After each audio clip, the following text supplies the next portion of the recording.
Grabatzen ari garen unean, gaueko 8 izateko 3 minutu falta diren honetan, Artolak eta Imazek, Peña eta Albisuren aurka Etxebarrin jokatu duten, Binagako txapelketa nagusiko, 8. jardunaldiko, 4. norgehiagokaren analisi egingo dugu, garaipena Artola eta Imazentzat favoritoentzat izan da azkenerako 22 eta 15 emaitzarekin, eta honen bestez 4 punturekin ipini dira Gipuzkoarrak sailkapenean. Norgehiagoka honen aurretik, hauek ere lehengo astean bi norgehiagoka jokatu zituzten, kasu honetan lehen itzuliari itxiera eman zioten bi norgehiagoka, alde batetik Artolak eta Imazek Peio Etxeberria eta Zabaletari urteko azken norgehiagokan 22 eta 21 irabazi zieten. Aldiz, oso bestelako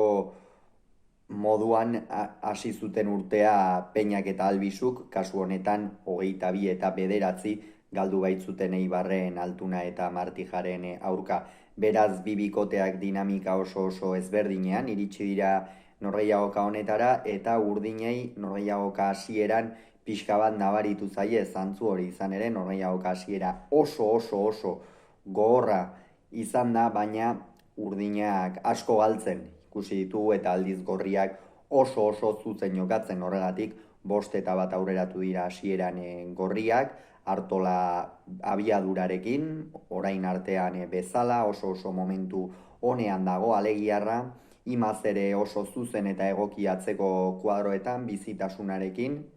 baina Peña ikusi dugu norgehiagoka hasiera horretan nahiko galtzaile antxean, eta ondorioz esan bezala 5 eta 1 aurreratu dira.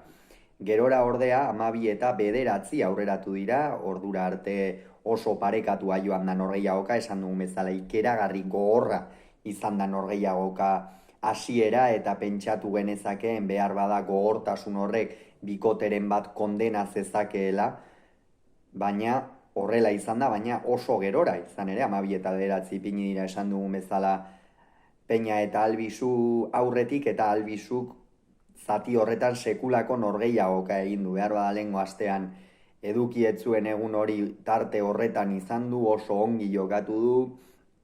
pilotak eusten, Artolari ia pilota guztiak entzen, eta egin batean Iñaki Artolak norgehiagoka hasieran protagonismo handirikan ez izatearen arrazoietako bat, hau da, tantoak amaitzerakoan eta errematatzerakoan, eta ez aukera handirik izateko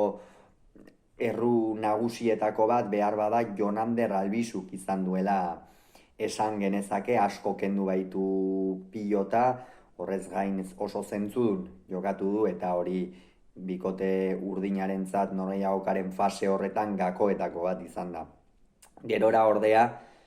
18 eta 12 aurreratu dira Artola eta Imaz. Hemen 5. pilota atera dute, 12 eta 9 irabazten zioa zela Peñak eta Albisuk, eta 5. pilota horrekin jada Iñaki Artolak lehen zatian eduki ez duen luzimendua, hau da, lehen zatian zuzena zena, bigarren zatian ikusgarri egin du. Halaxe izan da Iñaki Artolaren evoluzioa edo garapena gaurko norgehiagoka honetan, hasieran parte hartzaile bai, baina tantoak amaitzerako garaian eta ez zuen aukera handirik, horregatikan zuzen jokatzeak eta pilotari abiadura ematean nahikoa izan da, baina gerora eman duen erakustaldia ikusgarria izan da, erabat Peña